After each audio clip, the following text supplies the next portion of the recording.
Chris Grier, the GM of the Dolphins, was busy on Friday afternoon. In addition to the trade with the 49ers, they end up doing a trade with the Eagles, where the Dolphins moved from 12, the pick they acquired from San Francisco, up to 6. Eagles go down to 12.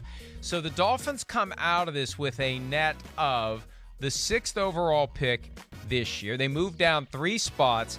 They pick up a future first-round pick in the transaction and a future third-round pick in the transaction. This all flows from the back end of the Laramie Tunsil trade, where they got 2 first-round picks from the Texans Labor Day weekend of 2019. The Dolphins have been making a lot of moves. They stockpile picks, they move, and their team is gradually getting better. And Laramie That's Tunsil, hilarious, with the statue outside of Hard Rock Stadium, because that Tunsil trade continues to bear fruit for the Miami Dolphins. My guess is they'll keep flipping those picks well into the future. There will be picks with ties back to Laramie Tunsil for the rest of the decade. I mean, it's unbelievable. I mean, first, Tunsil, he deserves a statue out there. Maybe Billy O'Brien deserves one to go along with that. But I just, you can't say enough about Chris Grier and Brian Flores and what they've done since they've taken over in Miami. You know, again, I don't want to say it's, you know, I'm not like it's Shanahan McVay. The Dolphins just every year so far have just been like, here, chips in the middle of the table. We're making moves. We're going for it. I mean, that's the first thing I love about it. The second thing I love is just knowing how the board is kind of shaking out for the NFL draft, right? Hey, we got pick number 3. Hey, there's some quarterbacks that people might like. Hey, we need a wide receiver. And nobody does in front of us. In fact, we don't need to be at number 3 to get a wide receiver. You know, that's what, by all accounts, that's what I would expect this is all about. So now you trade down, you know, go to number, so you're at number 3, you trade down with the 49ers to get to number 12, but now you go, wait, we're at number 12, and the 2 receivers that we want, Jamar Chase or Devontae Smith, they could be gone by number 12. Let's find somebody to make sure we can trade back up and make sure at the very least, in a crazy world, that at least one will be there.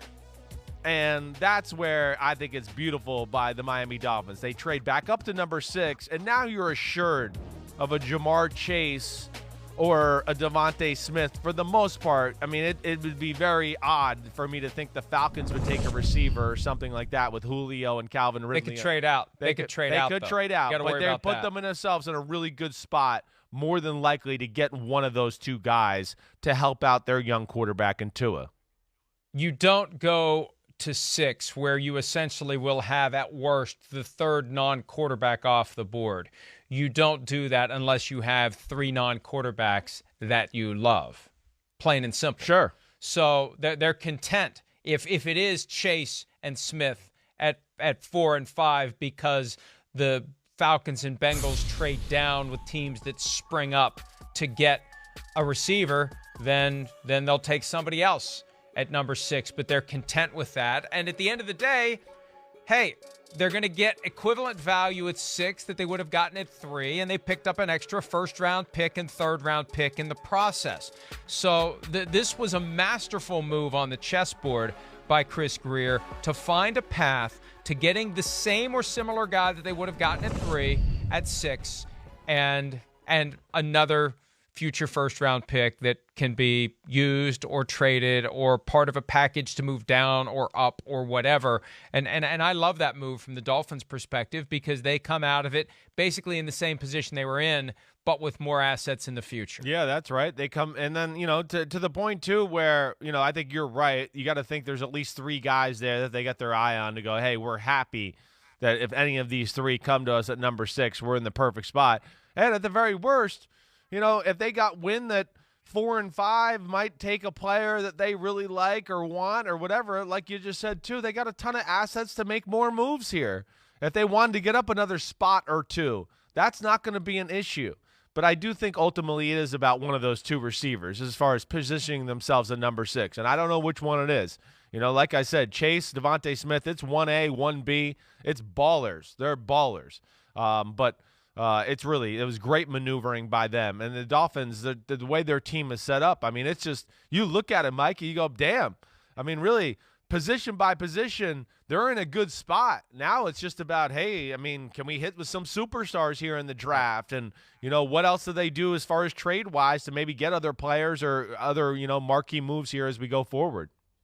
And this can be interpreted as sort of like what the Giants did in signing Kenny Golladay. If you're going to go all in with your first-round top 10 quarterback, you need to give him some help. Giants did it with a free agent. Exactly. Dolphins doing it with a high first-round draft pick. When you look at what production or lack thereof they got last year from their receivers, look at that. The max 793 from Devontae Parker, who was targeted 103 times with 63 catches. Right. They need more production than that in the receiving game to get more out of Tua Tagovailoa.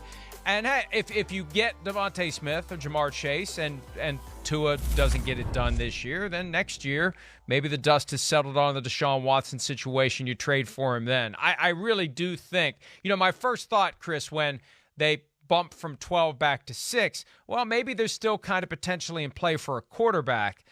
But I tend to think that, like you do, this is about getting a skill position player to help the quarterback they have. I think so. I think they said, hey, we picked Tua at number 5. Let's try to make this work.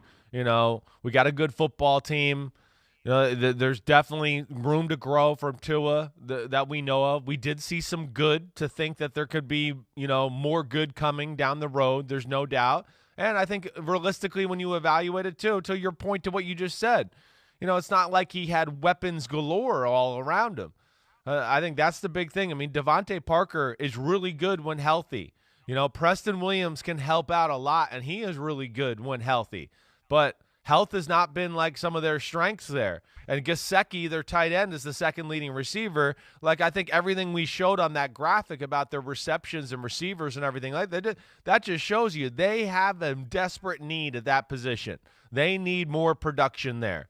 And I don't think you can go wrong with either one, Chase or Devontae Smith there. I think either one's going to help out Tua Tagovailoa a whole lot. And I think it is about supporting him and trying to make it work.